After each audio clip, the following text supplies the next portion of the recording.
Hi everyone, welcome back to my channel. My name is Maki. So in today's lesson, we are going to learn how to use masu in Japanese. It's one of the most important basics in Japanese. So let's master it together. In this video, I make beginner-friendly Japanese lessons. So don't forget to like and subscribe to my YouTube channel. Are you ready? Let's get started.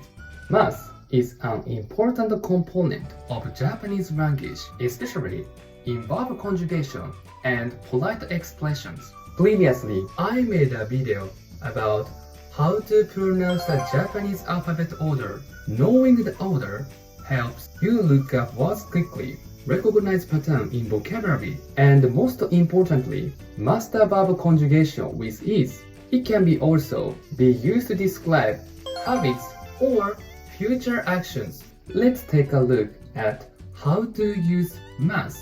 First is Ichidan verbs and second is Godan verbs. Let's focus on Ichidan verbs. 食べる to eat, 見る to see. These verbs all ends in ru in their dictionary form.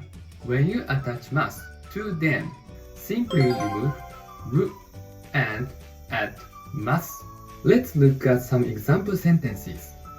私は朝パンを食べます。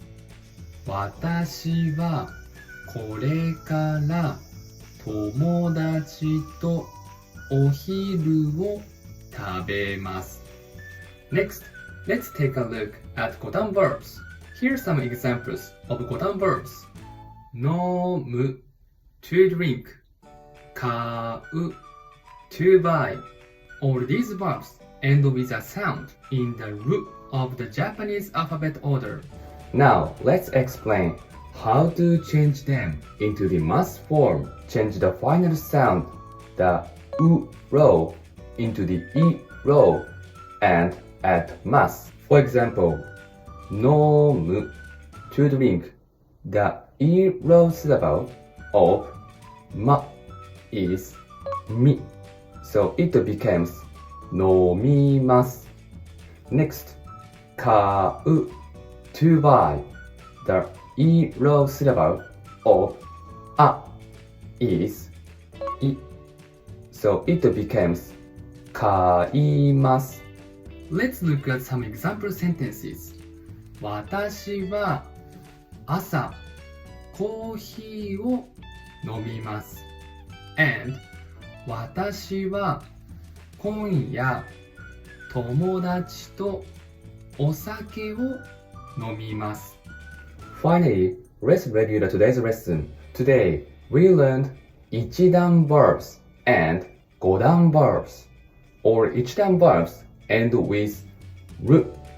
Godan verbs, all other verbs that don't follow the Ichidan pattern are Godan verbs, and masu form can express both habit and future actions.